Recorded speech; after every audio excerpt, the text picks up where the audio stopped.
Hi everyone, I'm Ann with Graphic Design How To, and today I'm going to tell you about 7 career paths that you can take as a graphic designer if you're just starting out or if you're wanting to change things up, because there's definitely more than one way you can be a graphic designer. So it helps to know your options so you can figure out what will work for you the best. All right, let's get started.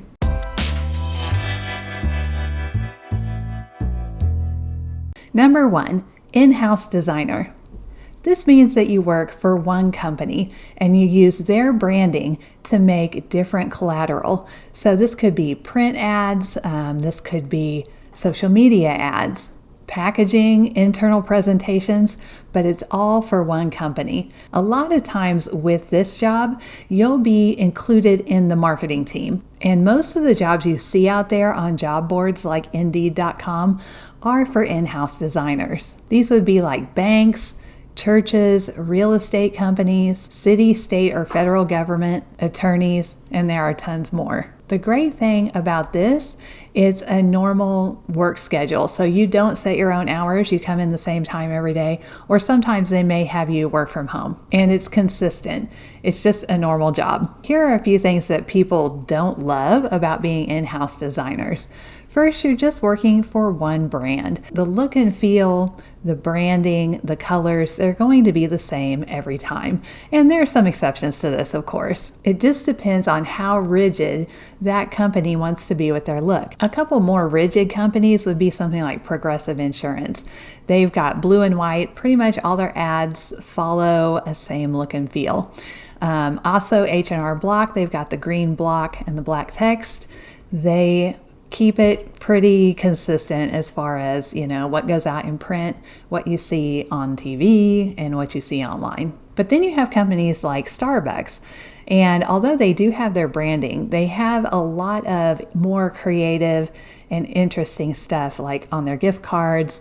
They let the designers kind of go wild on those. Taco Bell also, they tend to kind of push the envelope as far as what their brand is. So it's not going to be the same every time. Number 2, agency designer. Agencies work with a lot of different clients, so each client is going to have its own brand, and you might have a lot of different industries too that you're designing for. So this means it's more challenging, but also more creative, and you get to see a lot of different types of design. When I was in college, everybody wanted to be an agency designer, and this is probably because you get to work with a lot of different companies.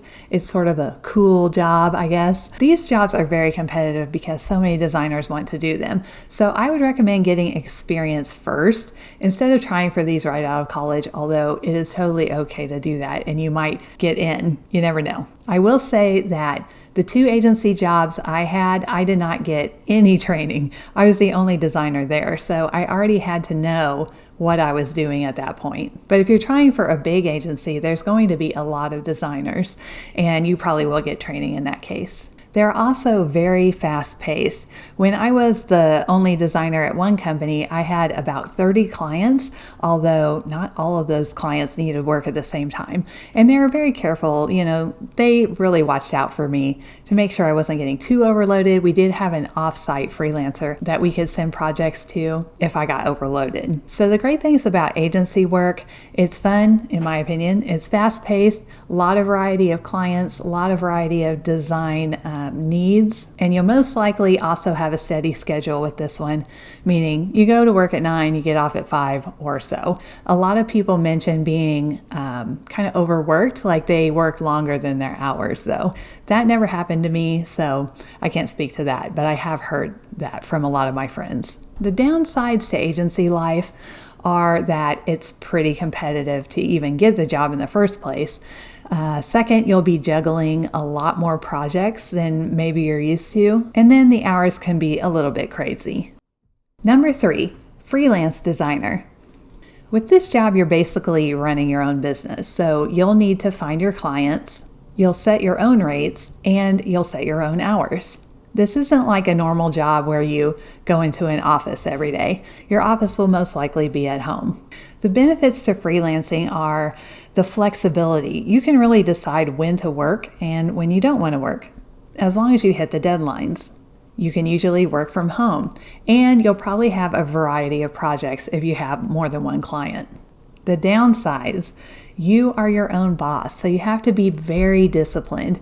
You have to do what you say you're going to do when you say you're going to do it, and be very strict with your own deadlines. You're also your own marketing team, accountant, and you have to pay taxes on your own. If something goes wrong with your computer, you can't just call IT support. You are the IT support. Number 4, design adjacent jobs like motion or web designer or UI and UX designer. These jobs can be more specialized, so maybe you're animating social media graphics, or you're building websites or building apps. These roles are growing fast. I see more and more of them all the time. The great thing about these jobs is they're very in demand right now, they're growing all the time, and the pay is higher. These are also generally either regular 9-to-5 jobs, so they have a little more stability than, say, freelance. Of course, you could be a freelance motion designer if you choose that. The downsides here are that you might need to learn more tools than just the graphic design tools. So you'll need to know how to do HTML, CSS, After Effects, Figma, maybe Premiere Pro. So you might need to know a little more than the basic skill set. Number 5, print production or pre-press designer. This job is also design adjacent, but there's much less creativity here. They focus more on getting a file ready to print. So if you're really detail oriented and you like spending time just making sure everything's perfect, this might be the thing for you. The great things about these jobs is that they're great for a starting position because the skills that you learn in these jobs will help you later on in your career. They can also help you get your foot in the door at a company where you can move on to become a graphic designer later. And they also have a steady schedule, and I kind of think of them as a normal job. You just go to work and come home. They're not generally work from home jobs, and you can't set your schedule. The downside to these jobs is that they can be very repetitive. I was a production artist for a t-shirt company for many years, and it just kind of was the same every day. Even though they did try to get us to be a little more creative, we really had restrictions on the creativity side of things. Another downside is, generally speaking, the pay is less with these jobs. Number 6, selling designs online. So this would be something like selling your designs on Etsy, Shutterstock, Design Bundles, or Redbubble, maybe even your own website. Basically, you make the design and then you upload it. Someone buys it and then downloads it and puts it on a t-shirt or whatever. Now, the awesome thing about this is there's the possibility of passive income.